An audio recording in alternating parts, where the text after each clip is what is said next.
Hello అండి, అందరికీ welcome to కొంచెం స్పెషల్ డిషెస్.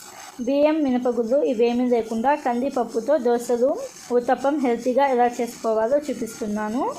ముందుగా ఎర్ర కందిపప్పు మసూరి దాల్ని ఒక 2 గ్లాసులు నీళ్ళు వేసుకొని 2-3 గంటల పాటు నానబెట్టుకున్నాను. ఈ నానబెట్టుకున్న కందిపప్పును 2-3 సార్లు నీళ్ళతో శుభ్రంగా కడిగి ఆ నీళ్ళు వంపేసుకొని నానబెట్టుకున్న కందిపప్పును మిక్సీ జార్లోకి వేసుకొని ఇంకొంచెం నీళ్ళు వేసేసి మెత్తని పేస్ట్ లాగా గ్రైండ్ చేసుకోండి. ఇలాగా గ్రైండ్ చేసుకున్న పిండిని ఒక గిన్నెలోకి వేసుకొని సాల్ట్ ఒక 1/2 టీ స్పూన్ దాకా వేసుకొని ఒకసారి బాగా కలపండి. మా పాప అయితే ప్లెయిన్ దోశ కావాలి అంది, అందుకని నేను కొంచెం పిండి పక్కకి తీసేసాను. ఈ పిండిలో ఒక 1/2 కేజీ దోసకాయని సన్నగా కట్ చేసుకొని వేసుకోండి. అలాగే సన్నగా కట్ చేసి పెట్టుకున్న కరివేపాకు, కొత్తిమీర, ఒక చిన్న సైజు ఉల్లిపాయను సన్నగా కట్ చేసుకొని వేసుకోండి. అలాగే సాల్ట్ మనం స్టార్టింగ్లో వేసాం కదా, చూసుకొని వేసుకోండి.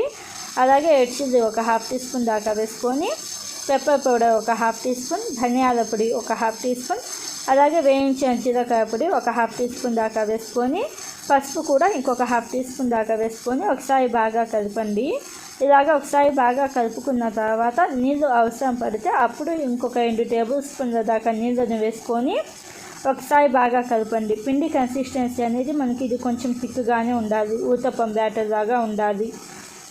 ఇలాగా పిండి అయితే రెడీ అయిపోయింది కదా, వీటిని ఎలా కాల్చుకోవాలో చూపిస్తాను. దోశ పెనం అనేది బాగా హీట్ అయిన తర్వాత ఉల్లిపాయతో ఇలాగ రబ్ చేసుకొని 2 గరిటెల దోశ పిండి వేసుకొని స్ప్రెడ్ చేయొద్దు, ఎక్కువ స్ప్రెడ్ చేయకుండా ఇలాగ కొంచెం లైట్గా స్ప్రెడ్ చేసేసి ఒక 1/2 టీ స్పూన్ దాకా నూనెను వేసుకొని పైన మూత పెట్టేసి ఒక 30 సెకండ్స్ పాటు కాల్చుకోండి మీడియం ఫ్లేమ్లో.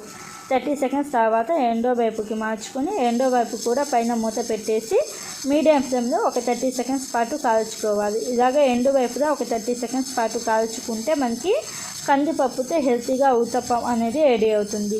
మీరు కావాలంటే వెజిటేబుల్స్ ఏమీ లేకుండా నార్మల్ దోశలాగా కూడా చేసుకోవచ్చు, ఇలాగ కూడా చేయొచ్చు.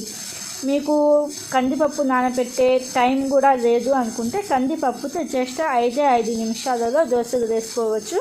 ఆ వీడియో లింక్ నేను డిస్క్రిప్షన్లో ఇస్తాను, ఒకసారి ట్రై చేయండి. బియ్యం లేకుండా హెల్తీగా తినాలి, వెయిట్ లాస్ అవ్వాలి అనుకునే వాళ్ళకి ఇది ఇంకొక ఎమ్మీ బ్రేక్ఫాస్ట్ అవుతుంది. టేస్ట్ కూడా చాలా బాగుంటుంది. ఒకసారి తప్పకుండా ట్రై చేయండి. ట్రై చేసి మీకు ఎలా వచ్చిందో నాకు కామెంట్స్లో చెప్పండి. Thank you.